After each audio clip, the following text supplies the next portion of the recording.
Nocautecast 4.0. Boa noite, feliz ano novo a todos. 2019 tá aí e chegou mais um programa nosso aqui quentinho. Somos malucos por MMA, estamos aqui em pleno dia 2 de janeiro e vamos falar do que a gente mais gosta, que é MMA. Se você estiver ouvindo pelo YouTube, dá aquele like ali, se inscreve no canal, ativa o sininho para você receber as atualizações dos vídeos. E no Spotify também, você pode se inscrever no canal do Nocautecast para você também receber as atualizações. Começando aqui os meus amigos que estão comigo. Hoje a gente está numa equipe reduzida, mas a gente vai falar também de poucas lutas, mas vamos falar bastante do que aconteceu. Eu tô com o Gabriel Sater. Boa noite, Gabriel. Davi, boa noite, nossos ouvintes. Que prazer falar com vocês. Muito animado para falar de luta e porrada, porque o Orsano também está nessa bancada hoje. Quem tá aí? Boa noite, Orsano. Mestre Orsano. Boa noite, rapaziada. Confesso que tomei ainda de ressaca do evento. O evento passado foi um evento que me trouxe muita tristeza. E o meu ano novo não foi tão feliz, não. Pra mim foi o pior UFC da minha vida. Mas tamo aí, rapaziada, pra falar do MMA. Convidei essa semana o Fernando Capelli, como jornalista também e analista de esporte. Ele também é responsável pelo conteúdo em português de mídia do Glory Kickboxing. Então, se vocês acessarem lá, principalmente no Instagram, que é o mais ativo, o Twitter ele tá começando agora, mas no Instagram ele faz algumas análises de trocação de algumas lutas, pega movimentos de atleta, explica o que aconteceu naquela movimentação, no nocaute. É bem bacana, vale muito a pena conhecer o trabalho do Capelli lá no Glory Kickboxing. Então vamos ver o que o Capelli falou de Cyborg versus Amanda Nunes. Fala, pessoal do Nocautecast, feliz ano novo a todos aí. Aqui é Fernando Capelli e eu tô aqui para falar um pouco sobre as duas lutas principais do UFC 232. No Common Event, a gente viu a Cyborg encontrar o grande algoz técnico da vida dela, personificado na Amanda Nunes, que desde o começo teve uma base tática ali montada em cima dos jabs mais passivos da Cyborg.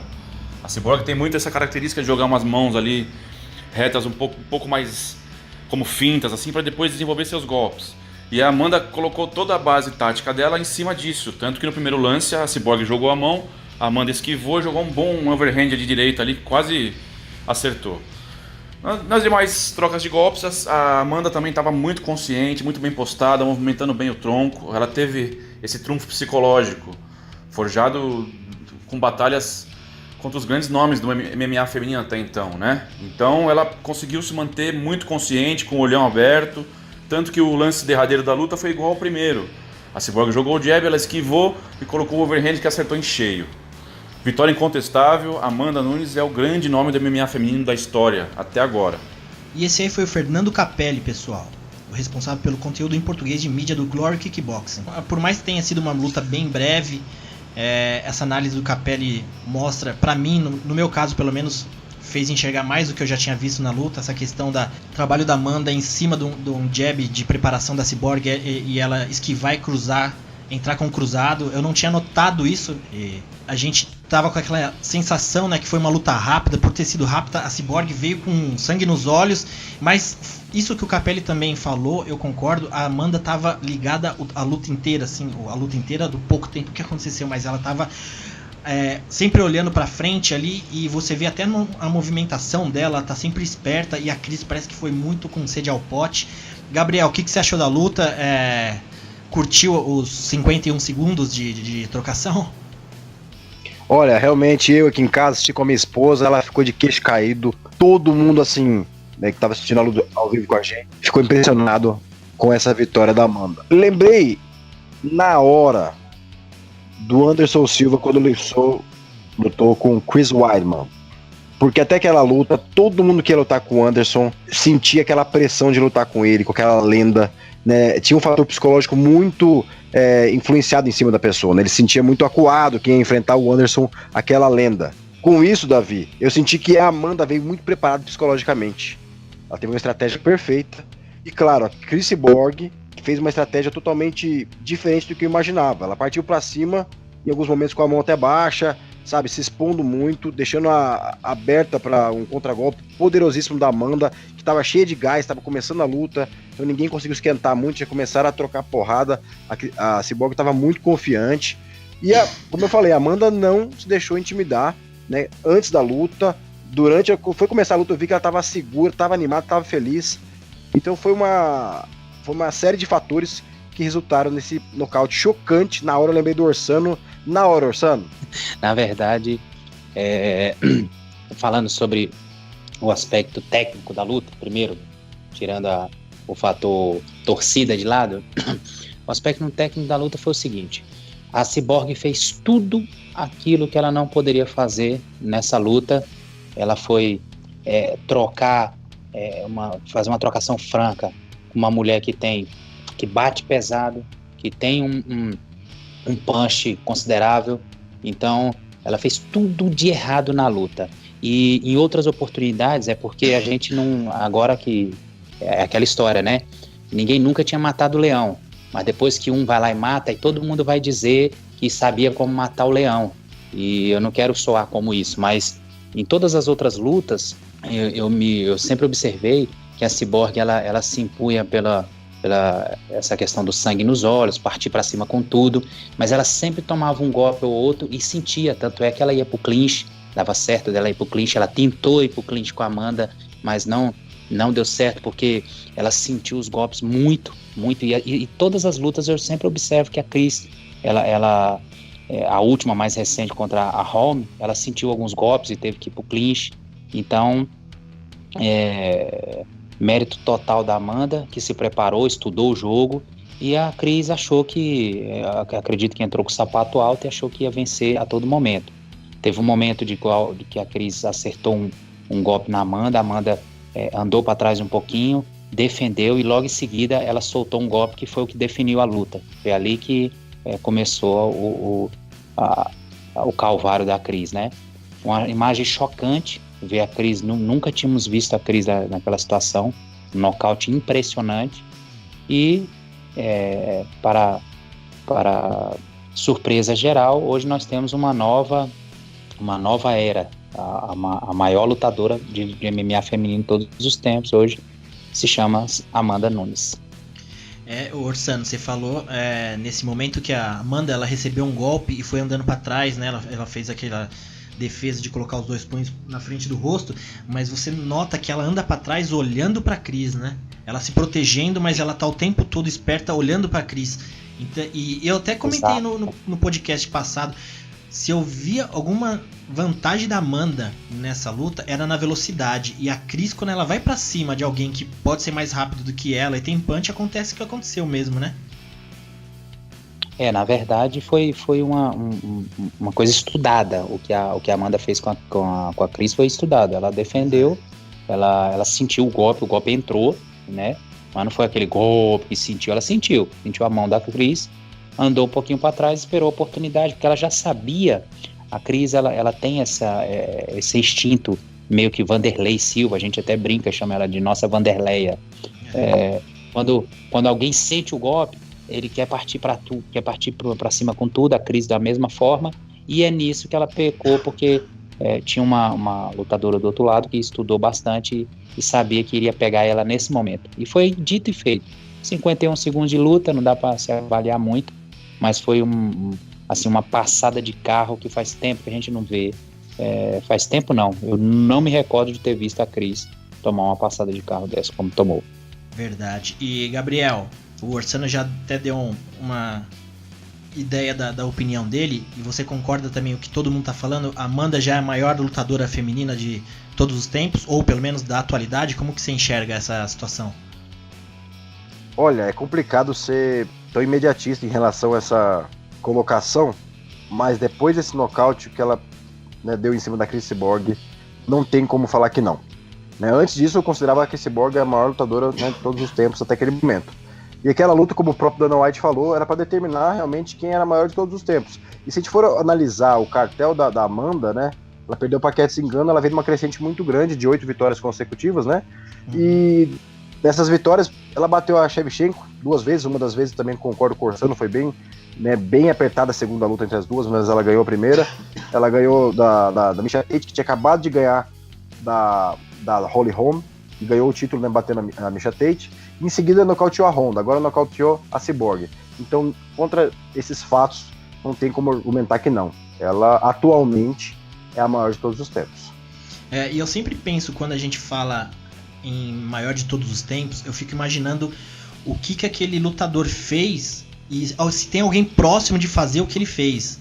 Então, assim, o que a Amanda ela fez hoje vai demorar muito pra alguém fazer, né? Porque, assim, ela bateu os maiores bicho-papões do MMA que tinha feminino, né? A Honda, Miesha Tate também, tecnicamente, era uma lutadora muito boa, por mais que ela, depois de pouco tempo depois daquilo, ela se aposentou. Eu não lembro se ela se aposentou logo depois da Amanda.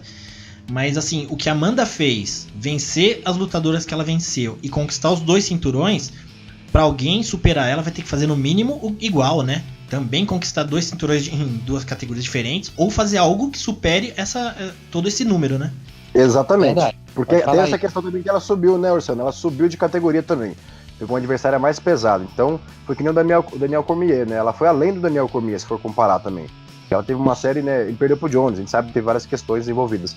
Mas a Amanda tem um currículo hoje em dia, atualmente, né, invejável mesmo. Essa vitória com a Cris, ela sabia que ela tinha tudo a ganhar. Porque se ela perdesse essa luta com a Cyborg, gente, ela não perderia nenhum cinturão, a responsabilidade não era dela, porque ela subiu de categoria, ou seja, ela tinha tudo a ganhar e até, né, pouco a perder. Exatamente, concordo com o Gabriel aí. Na verdade, todas essas super lutas que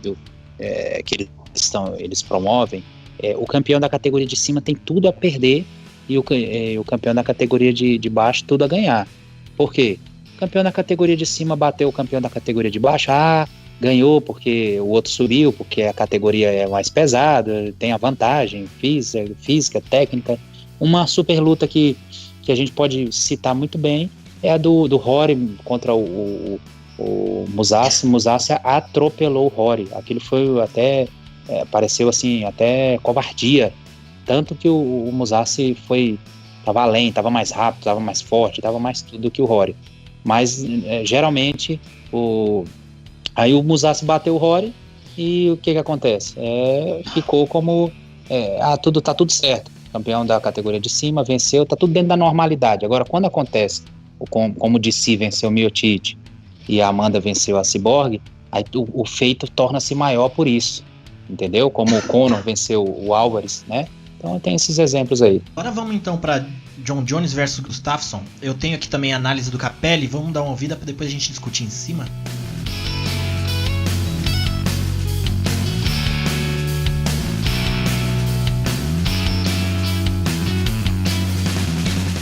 No main event, muita gente esperava que o John Jones e o Alexander Gustafsson fizessem uma luta tão competitiva quanto havia sido a primeira, em 2013. Mas na verdade não foi muito bem isso que se viu. Eram 2 caras que estavam parados já há quase 2 anos. E isso influenciou bastante na técnica em geral. Em sentido de timing, de resposta de golpes. O Gustafsson tem como característica aquele uppercut dele muito forte, que não conseguiu colocar também, em virtude do John Jones ser muito grande. E o John Jones é aquilo, né? Quando falta ritmo, falta tudo, entra o talento. Ele tem um controle de distância muito apurado, é uma coisa muito natural dele, ele sabe tomar as rédeas em momentos oportunos da luta. Ele colocou uns bons pisões ali que foram salvando ele, marcando pontos. E aproveitou o momento também que o Gustafsson começou a abrir o bico para botar para baixo e definir a luta. Não foi a atuação mais genial do John Jones, longe disso, mas pelo menos coloca ele de volta aí no rumo competitivo do UFC. Vamos ver agora se ele se mantém a cabeça no lugar também, né? É um grande campeão, mas é totalmente descabeçado. É isso aí, pessoal, muito obrigado pelo convite aí, sucesso pro podcast. Quem for fã de kickboxing, quiser prestigiar nossas redes sociais do Glory em português, procura pela gente lá.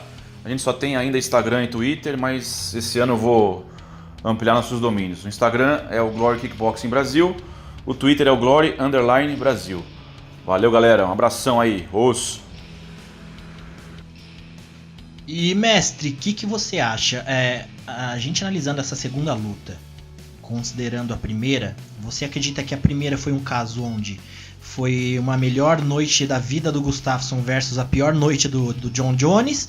Ou essa segunda luta foi o caso onde o John Jones evoluiu, estudou, e o Gustafsson, aparentemente, onde a gente viu ele numa luta mais lenta, ali, mais comedido, ele não evoluiu o suficiente para bater de frente com o John Jones? O que você achou? Na verdade é o seguinte, a gente precisa tirar o chapéu pro John Jones, o maior lutador da atualidade, o maior lutador de todos os tempos. O que acontece? Essa luta ela foi definida num fator que poucos se atentaram. Eu ouvi poucas pessoas falarem disso, mas eu observei claramente. Foi o John Jones minou a movimentação do Gustafsson com um low kick. Inclusive, o próprio Gustafsson no pós-luta, ele disse que o John Jones ferrou com a perna esquerda dele quando acertou um low kick muito forte. E aí ele estava com pouca movimentação, e aí esse low kick, que acabou com a perna do Gustafsson, fez com que o Jones derrubasse. Vocês observam que no primeiro e segundo round o Gustafsson estava com a defesa de quedas em dia, ele estava defendendo todas as quedas lá, mas infelizmente um low kick bem acertado pelo Jones, né, mérito total do Jones, mudou todo o rumo da luta. Você viu que o Jones, ele, enquanto esteve em cima, você viu que a luta estava aquela luta pau a pau. O Gustafsson acertava, o Jones acertava, o Gustafsson meio sem fora de tempo, achei também assim um pouco fora de tempo, né, receoso de entrar no infight com o Jones também, por ser quedado, enfim, não sei. Mas infelizmente não foi a melhor noite do Gustafsson. Estive na torcida por ele, já torci muito por ele. Porém o Jones ele tem um QI de luta muito alto, então se não tá dando certo em cima, ele não consegue derrubar, ele vai achar uma brecha para achar o time certinho da queda, ele vai minar o camarada no low kick, enfim, ele encontra sempre uma forma de vencer suas lutas. Então tá mérito total para ele, tá de parabéns, né? Não vi essas evoluções todas, como falaram porque ele evoluiu até no jiu-jitsu. Não, aquilo são posições que ele travou o Gustafsson com muita facilidade, né? Inclusive tinha horas que a gente quase ele vai pro crucifixo ali para pegar o Gustafsson, mas isso ele já apresentava nas lutas anteriores, cotoveladas, as coisas são todas normais. Seria uma evolução gigantesca no jiu-jitsu se a gente visse ele tirar uma finalização ali da cartola, um triângulo invertido, ou um norte-sul, enfim, mas não foi nada disso. Passada de carro no terceiro round ali, então parabéns ao Jones. E Gustafsson não deve lutar pela cinta tão cedo, não deve lutar pela cinta tão cedo. Me lembrou o Vasco da Gama, trivice. Pode pedir música no Fantástico, né? Eu vi o Gustafsson também falando que tem a possibilidade dele subir, né? Ele também tem. Ele pode ficar tanto no 93 quanto no peso pesado.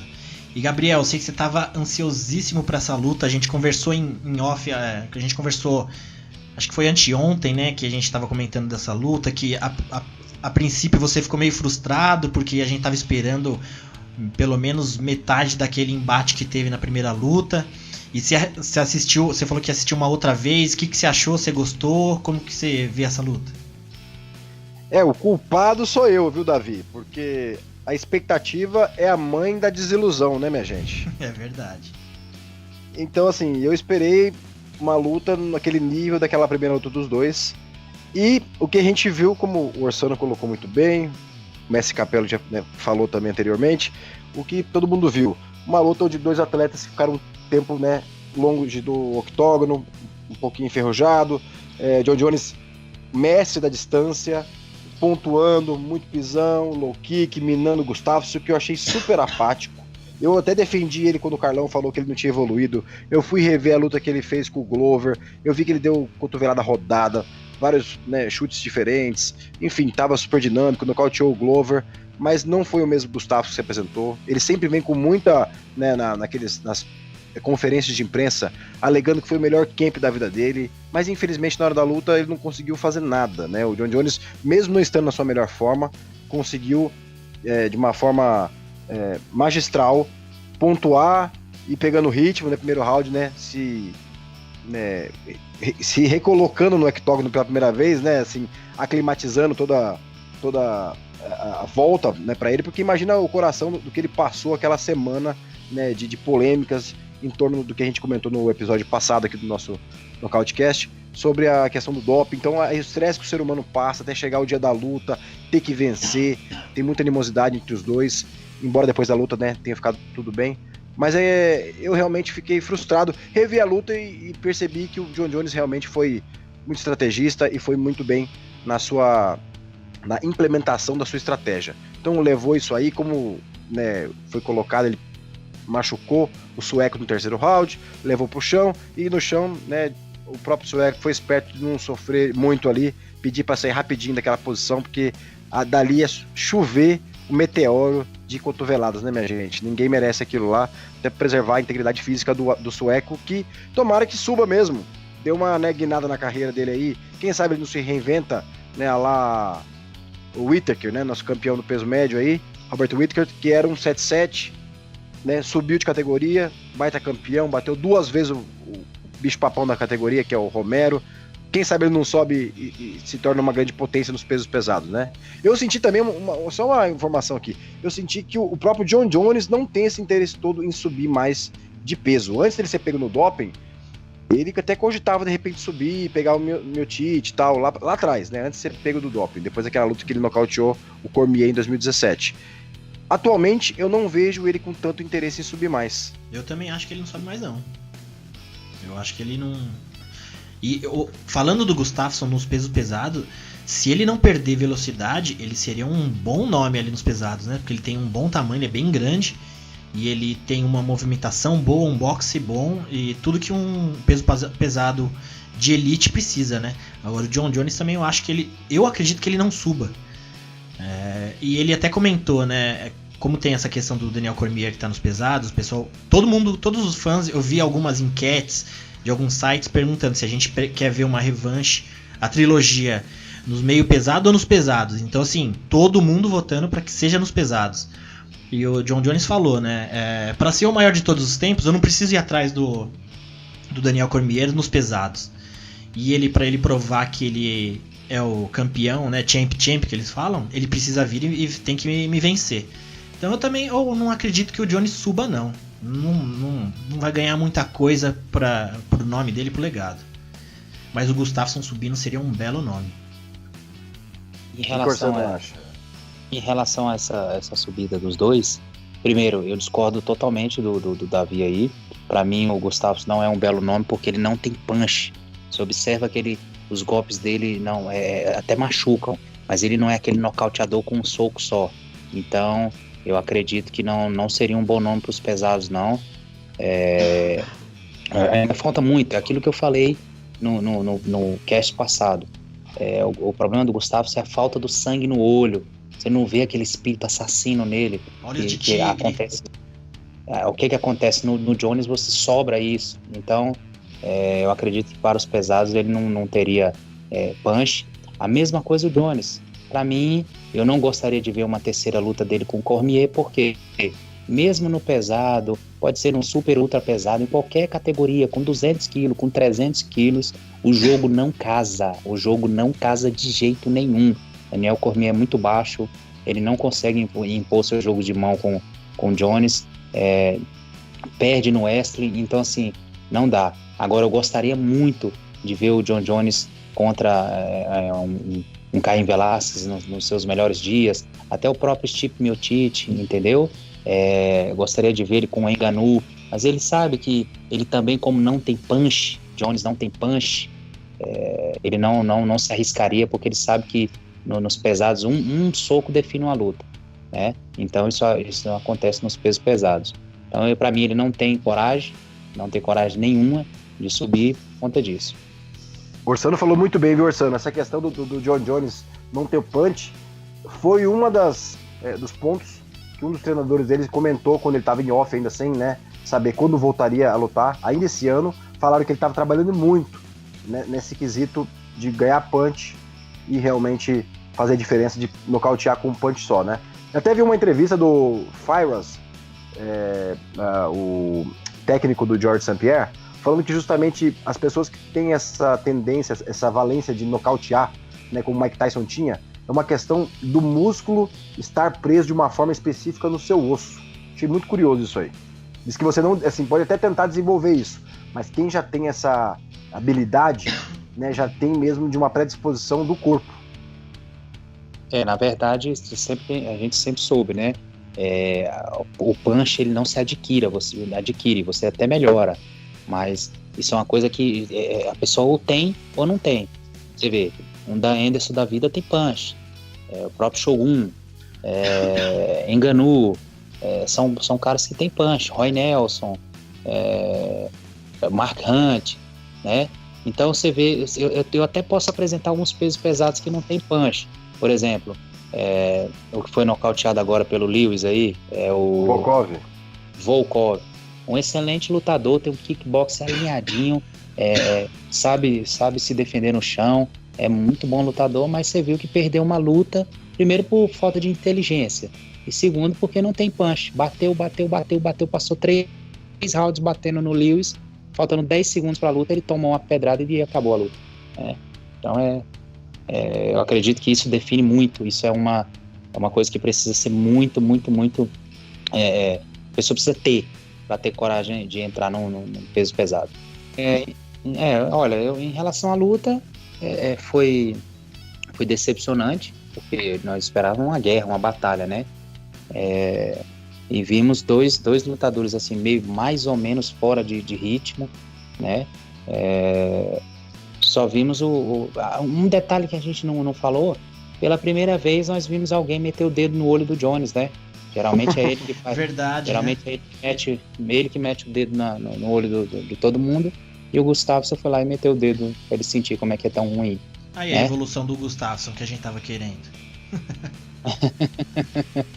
E o Orsano falou muito bem, né? Faltou de fato esse sangue nos olhos para ganhar o título mundial que o sueco não teve, gente. Ele não teve. Ele estava muito apático. Para quem quer ganhar um título mundial do John Jones, você tem que estar, né, no mínimo, com muita vontade. Você vai perder de alguma maneira, então perca, né, tentando de tudo, né, dando o seu máximo. Ele não tentou. Mas foi isso que eu observei, que eu falei né? no cast passado. Esse é o problema que falta a ele. Em todas as lutas você observa essa frieza, né? Foi assim contra o Cormier. Contra o Cormier eu lembro, ele tinha tudo para vencer aquela luta, mas ele se deixou se envolver num jogo de clinch, tomando vários uppers ali na curta, e simplesmente deixou. Então eu não sei se isso é por ser europeu, eu não sei o que é. Eu sei que ele realmente não tem esse algo a mais. Muito bem lembrado, Orsano. Eu fiquei irritadíssimo, porque eu torci por ele, pra ele ser campeão, gosto do Gustafsson, e naquela luta com o Cormier, eu fiquei extremamente decepcionado e agoniado mesmo, de ver aquela estratégia horrível de um cara que tem uma envergadura gigante, com um Cormier que é super baixinho, assim, para o peso, né? Não impor a sua estratégia na distância, e sim ficar naquele dirty boxing, naquele infight com o Daniel Cormier, que é o pior jogo possível para você fazer com o atleta daquele porte. Exatamente. Maravilha, pessoal. E comentando também de uma terceira luta que a gente falou no podcast passado, que foi o Chad Mendes versus o Alexander Volkanovski, onde o Volkanovski venceu o Chad Mendes por TKO, né? Só que o ponto que eu queria levantar aqui não seria a vitória, mas a derrota do Chad Mendes, que também ocasionou num anúncio dele de aposentadoria. E eu achei também curioso nesse evento, que curioso assim, né? São lutas. Esse evento, o lado que o Orsano falou, que foi o pior evento que ele já assistiu, pra mim valeu a pena pelas duas lutas principais, porque também vendo luta de lutadores que a gente gosta de assistir e como foram as lutas, deixa também esse metade do card ali meio amargo, que foi o caso do Chad Mendes, que perdeu e ele resolveu se aposentar. BJ Penn, né, que lutou com o Hulk, aquele cara que eu já até tinha comentado um dia com o Gabriel. Eu falei, Gabriel, esse cara tem um jogo muito chato, ele vai pra chave de perna, de joelho, e é sempre o mesmo jogo. E o Carlos Condit também, que perdeu pro Chiesa. Então assim, são três lutadores que, a meu ver, o BJ Penn e o Carlos Condit também podiam pegar a ideia do Chad Mendes aí e pensar que se vale a pena Porque o Carlos Condit, se eu não me engano, é a 7ª derrota dele no UFC. O BJ Penn nem conta, né? O nome que ele é na categoria, que ele foi nos leves e várias lutas que ele fez em outras categorias também, ele não precisaria mais disso que ele tá fazendo.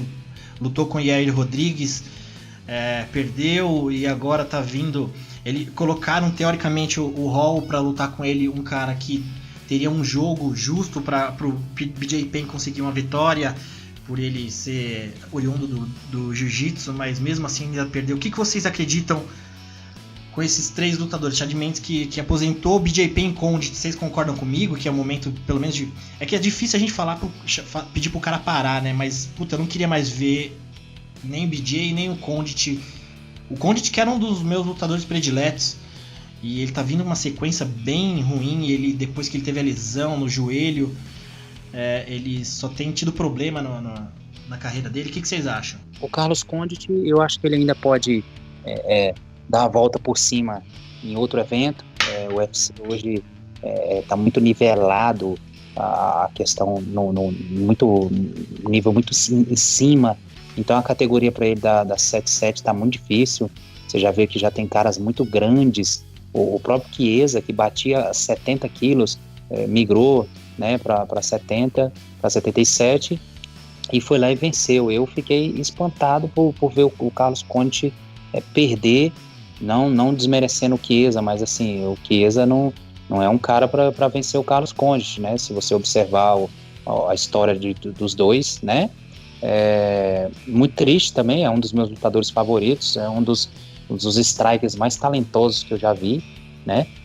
Troca muito bem, tem umas combinações, mas você percebe que já não há mais motivação, né? E não vejo aqui o fator idade, não. O Carlos Condit, ele não é um lutador tão velho assim pra gente desprezar ele, né? 34 anos, então acredito que ele ainda tem muita lenha para queimar, mas acredito que ele tem que sair do UFC, ir para um outro evento, pro Bellator, né? Respirar novos. Ó, eu tô vendo aqui, das últimas 10 lutas do Carlos Condit, ele ganhou apenas 2. 8 lutas ele vem de derrota. Exato. Nesse meio tempo ele pegou Tyron Woodley, né? Pegou algumas pedreiras aí. E o que acontece? Eu acho que ele precisa de uma nova oportunidade de outro evento. De repente se motivar em outro evento aí. E eu tenho certeza que ele ainda tem alguma lenha para queimar. Chad Mendes, idem. Acredito que ele deva trocar só de evento, né? Esse foi um que sofreu muito com a era usada. Nitidamente você percebe que o seu físico denuncia a sua dependência do ciclo, né? Foi pego, inclusive, ficou muito tempo aí afastado, 2 anos, se não me engano. E qual foi o outro que você falou? BJ Penn, que das últimas 10 lutas ele venceu apenas uma, foi o Matt Hughes, lá em 2010. Não, BJ Penn, esse aí é um ex-lutador em atividade. Ele, infelizmente, não entendi o porquê ele fica nessa de aposenta, desaposenta para apanhar. Aí vai lá, perde, aí aposentei. Aí depois ele sente necessidade de voltar, desaposenta e vem e perde. Então, manchando o seu legado à toa. Não precisa mais passar por isso. Ele não tem que provar nada para ninguém, né? Foi um lutador espetacular, um dos maiores pesos leves de todos os tempos, né? E só que chegou o momento, chegou a hora, né? Eu, inclusive, eu sou a favor, e já foi especulado isso há algum tempo atrás, da criação da categoria Master do UFC. Eu sempre fui um defensor disso. Acredito que seria bem interessante uma categoria Master com as regras mais especiais, reduzir o tempo de luta, né, quantidade de rounds. De repente tudo isso aí seria interessante. De repente a gente vê lutas que não conseguiu ser casada quando ele estava no auge, fazer um casamento, uma luta desse numa categoria Master. Boa, e até esse papo de Masters, né, Liga das Lendas, é uma coisa que a gente pode fazer um programa especial também só com esse assunto. Gabriel, o que você acredita agora? John Jones e Amanda, as próximas lutas para esses dois, o que você imagina, Jones? Olha, se eu pudesse escolher a próxima luta do John Jones, seria uma tarefa até difícil, né? Porque a categoria meio pesado tá bem rasa. Então, quando você começa a analisar as possibilidades, você vê que o Anthony Smith é um dos caras que chegou na categoria, veio do peso médio, espancado pelo Thiago Marreta, subiu, se deu super bem, né? Ganhou do Ozdemir, que era, né, tinha acabado de disputar o cinturão com o próprio Cormier. Então, se não rolar essa terceira luta do Cormier, o que acontece agora? Tem que esperar resolver a situação do próprio Cormier. Se ele vai lutar de heavyweight agora, né, com o Brock Lesnar, que parece que não vai ocorrer essa luta. Ele já até confessou que se for lutar, a próxima luta vai ser com o Stipe Miocic, desculpa. E eu acredito que se não for o Cormier, o John Jones só vai poder enfrentar alguém que estiver bem ranqueado como o Anthony Smith, porque o Ozdemir acabou de perder. Né? O Marreta acabou de chegar também. Né? Oi? Não sobra muita coisa ali no meio pesado.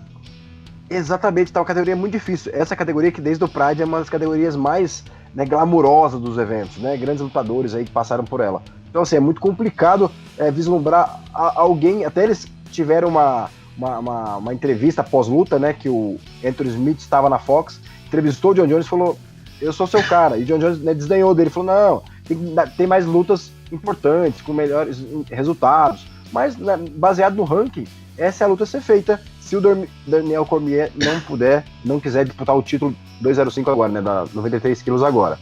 A questão maior é, quem manda lá é o chefão.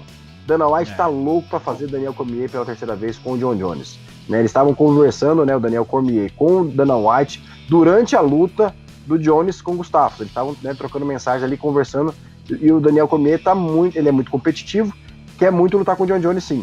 E eu acredito que vai ser na 93, porque ele perdeu as duas naquele peso. Ele vai querer, e até pro Daniel Cormier, não sei se eu tô errado, Master Sano, mas pensa comigo, pro Cormier é mais vantajoso perder na 93, porque pelo menos ele não perde no heavyweight, fica invicto, né, no heavyweight, se caso ele não lutar de novo com o Miocic, vai ser uma luta difícil pra ele, né, mesmo uma revanche, ganhou a primeira, mas a segunda pode ser muito complicada pra ele, deu pra ver que o Miocic, né, quer essa luta, tem chance, então assim, pro John Jones, ou é Daniel Cormier, ou é Anthony Smith, então agora só resta esperar. Eu gostaria de ver, né? A minha opinião seria Jones contra Cormier 3. Mas como o próprio Orsano comentou no começo do programa, o jogo não casa. O Cormier é muito baixinho para ele, John Jones sabe lidar bem com a distância, né? E a gente já sabe que o caminho do wrestling também não é um caminho positivo para o Daniel Cormier, que foi quedado pela primeira vez pelo próprio John Jones, não foi, minha gente? Foi na encarada, não foi? Na encarada que o Jones empurrou o Cormier para trás? Enfim, Orsano. É isso, né?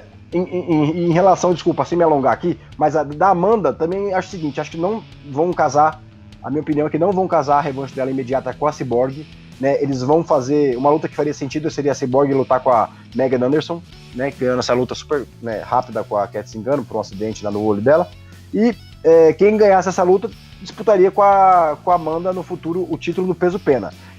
A meu ver agora, a próxima luta da Amanda vai ser na categoria de baixo, e a vencedora da luta entre Holly Holm e Aspen Ladd, que é uma guria invicta muito boa, né, tá vindo bem, de duas vitórias bem consistentes no UFC. Ela tem um nome ainda, né, pouco conhecido nas grandes massas, porque assim, tem a Kathleen Vieira, que eu gosto muito dela, e era o momento dela disputar o título antes de ter a luta com a Cyborg, mas ela se lesionou, tá um tempo afastada. A gente sabe que o UFC, quando um atleta fica muito tempo longe, é difícil ele casar uma luta do atleta, né, não queridinha da organização.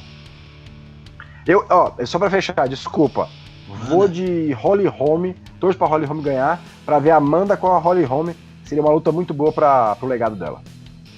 Maravilha, também ia curtir.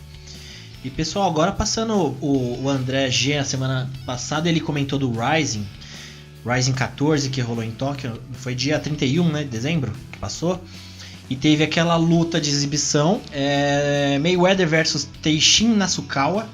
E vou te falar que o Nasukawa descobriu que era exibição junto com a gente, né? Porque foi meio bizarra a luta, foi muito rápida. Tem gente falando, muitos, até lutadores estão comentando que foi meio fake a luta.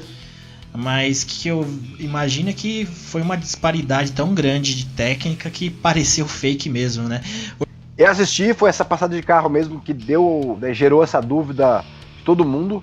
Né, até o próprio McGregor tirou sarro do Mayweather, né? Mas como o Mayweather colocou, ele foi lá fazer uma luta de exibição, na área dele, nas condições que ele determinou, ganhando 9 milhões de dólares, que a gente sabe que é uma bolsa bem pequena para ele, mas para ele era muito pouco risco ali, né? Não estava valendo nada em relação ao cartel, o cartel dele estava intacto, por isso que é uma luta exibição, né? Porque não iria contar no cartel isso aí.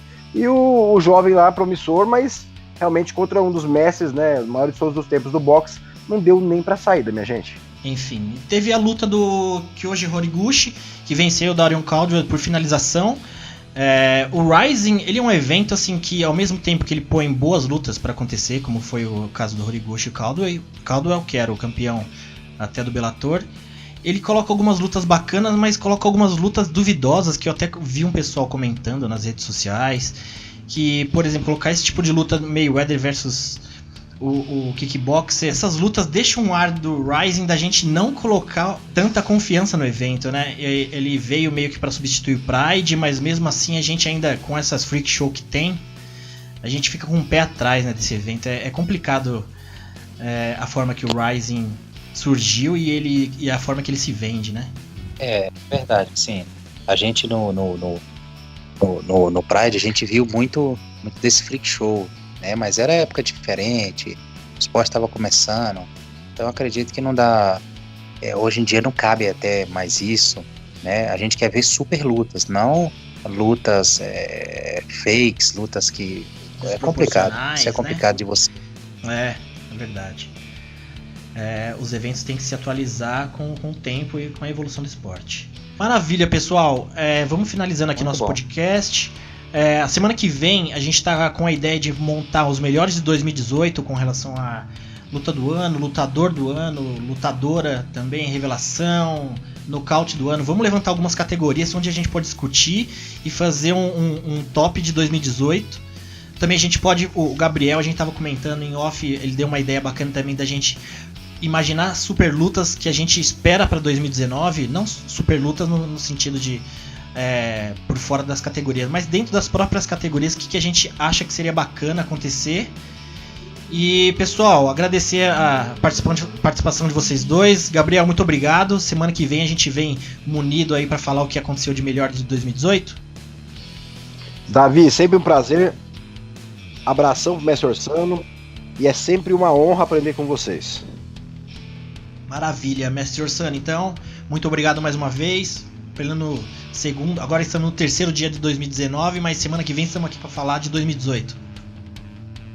Estamos aqui ainda, né?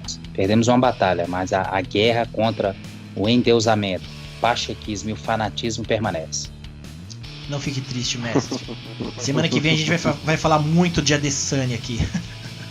Eita, mas eu vou quebrar o celular aqui. O mestre vai ficar louco. Um abraço, rapaziada.